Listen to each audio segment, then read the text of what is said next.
Labą dieną, esu Skaidra Vaicekauskienė iš ITMC. Šioje pamokoje pakalbėsime apie Adobe InDesign programos galimybę turėti kintamus kolontitlus. Tai yra puslapio antraštė. Jeigu mūsų leidinyje keičiantis skyriams keičiasi antraštė puslapio viršuje, galima turėti vieną failą ir toje vietoje įterpti kintamąjį, kuris keisis pagal tai, kaip keičiasi puslapiuose pavadinimai.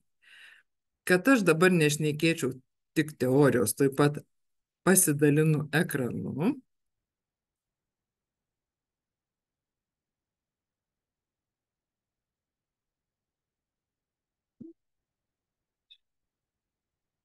Taip. Jau dabar turbūt matote mano ekraną.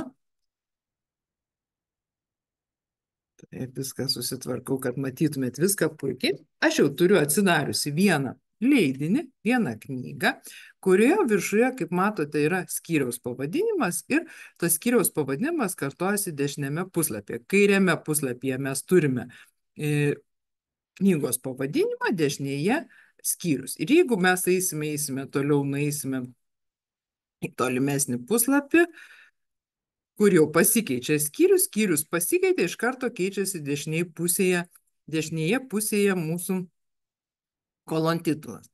Kaip mes su puslapiais? Mes turime daug skyrių, tai mums nereikia daug šablonų. Pas mane yra 2 šablonai, bet vienas šablonas skirtas tekstui, antras šablonas buvo puslapių, kuriuose dėjome nuotraukas, tai tas šablonas skirtas tiems puslapiams, kurie yra su nuotrauka.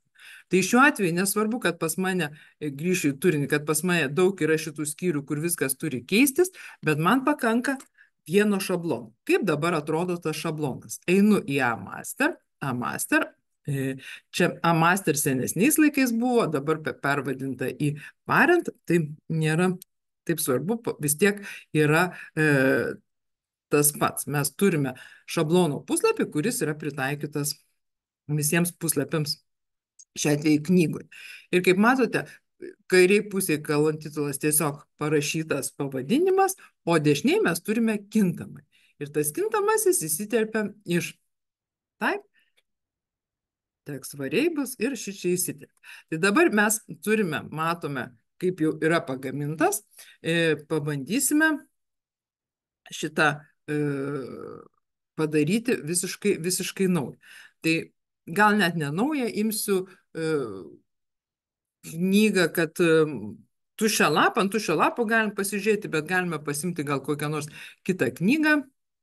Ir tada kitoje knygoje to nėra padaryta, tai mes pabandysim tos kintamuosius pasidaryti. Irgi turime šabloną, turime daug skyrių. Šiuo atveju būtinai reikia pasižiūrėti, kad tie skyriai būtų su stiliais, nes pagal stilius, matome mes paragrafs, tai šitoje knygoje yra daug stilių ir daug antraščių. Jeigu pasižiūrėtume, mūsų tikslas yra, va čia tose didžiosiose antraštėse, kad jos kartotųsi dešiniam puslapį. Čia tas stilius, kuris bus pas mus antraštėms. Įvadas, pratarmė ar taip toliau. Tai reiškia stilius pavadinimas. Mes norime, kada atsiranda puslapyje tekstas su stiliumi pavadinimas, kad šitą patį jisai nukopijuotų į kolontitlą.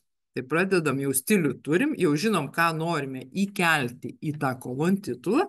Dabar tiesiog tą kolontitulą mes turime sukurti. Piešiam teksto blokas, aišku, kolontitulas yra teksto blokas. Pasidarom. Tai jau čia viso grožio kolontitulo gal nedarysim. Tai pagal dešinę pusę sulygiuosim. Iš dešinės pusės gal pasidarysim. Iš dešinės pusės truputėlį atitrauksim, kad nepriliptų prie pat.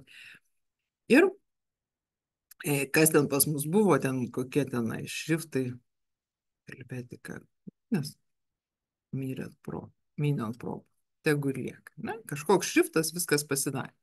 Einame į type menu, text variable.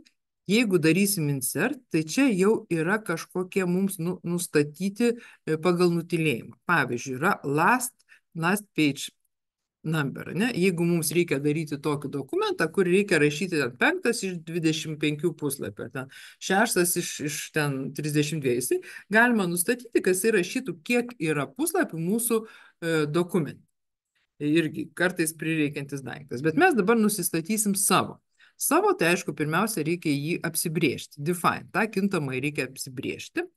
Einame new, text variables, new, spaudžiam new, pavadinimą titului, galima taip, titului. Ir ką mes norime daryti, kas norime, kad tas kintamasis būtų. Tai tas kintamasis pas mus bus running hidden paragraph style. Tai kad mums keičiantis tam tikrų stilių pavadinimui, kad jisai kopijuotųsi į kolon titlų. Tai dabar stilius koks? Mes jau pasižiūrėjom, kad iš visų stilių man reikia pavadinimo, taip. Tai kada keisis pavadinimas, tada keisis ir kolon titulas viršui. Naudoti kada? Kada pirmam puslapį ar paskutiniam? Žinoma, pirmam puslapį galima įrašyti prieš ar po dar kažkokio papildomo teksto, ten skyrius, tarkim, skyrius ant toks, skyrius anoks ar dar kažką. Šiuo atveju nieko. Ir delete and punctuation ar change case irgi kaip norim parašom. Geriausia būtų pasidaryti kolon titulų stilių. Tada bus lengviau. Ok, mes dabar susikūrėme naują kintamai kolon titului ir galim spausti iš karto insert. Galima,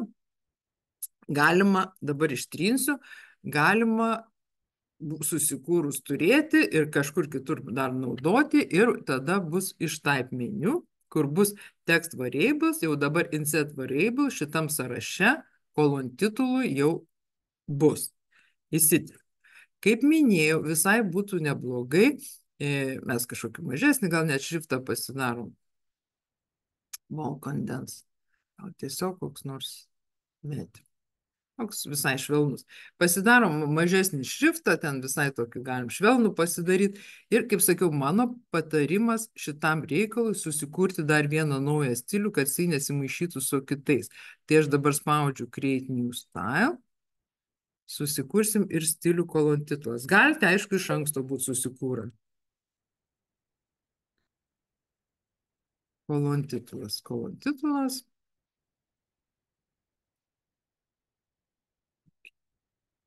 Ir iš karto šitam reikalui tas stilius kolon titulas yra pritaikytas. Taip bus tikrai, patikėkit, paprasčiau, geriau imkite ir susikurkite. Pasidedam ten, kur mums reikia, viskas. Mes jau šitą daiktą turime. Šabloną lape. Kairiam puslapiu galima, aišku, tą patį ir kairiam pakartoti, jeigu tenai mums kyla noras, kada knygos pavadinimo nerašysim, rašysime tik tai. Neišeina kairiai rašyti.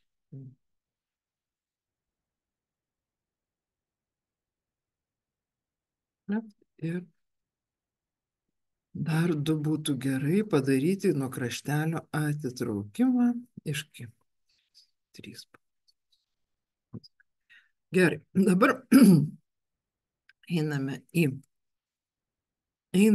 į puslapius ir kaip matote, iš karto man jau jisai reaguoja. Čia buvo įvadas, mes turime įvadą. Taip? Įvadas. Kada pasikeitė 20 puslapį, 21 pasikeitė, atsirado naujas skyrius ir naujas skyriaus jau kolon titulas jau yra rašomas. Atsirado dar vienas naujas skyrius, vėl rašomas. Aišku, kada skyrio pradžia, turbūt Ctrl Shift spragtelėjimą prisimenat, kaip yra pasiekiamas. Ctrl Shift spragtelim, delete ir jau turime.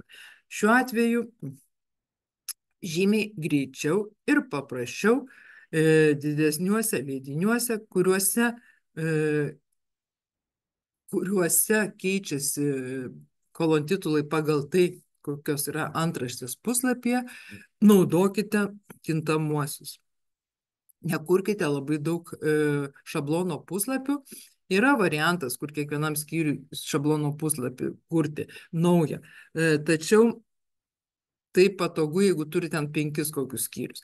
Bet jeigu turite kokią nors katalogą, kur katalogai yra prekės ir pagal prekės pavadinimą turi kisti jūsų kolontitulas, tai jau tada turėsi daug problemų. Turime 3 puslapiai viena prekė, 5 puslapiai kita prekė, dar 3 puslapiai trečia, dar kita, dar kita. Tai jūs tenai vienam 100 lapų katalogę turėsite, nežinau, 10 skirtingų tų pavadinimų, jau darosi problematiškai, jūsų failas darosi didesnis. Patarimas, naudokite kintamuosius. Jeigu norite išmokti daugiau InDesigno ir maketavimo, kviečiu pažiūrėti mūsų ITMC puslapį www.itmc.lt ir išsirinkti tinkamą mokymosi programą. Sėkmės jums, Skaidra, ITMC.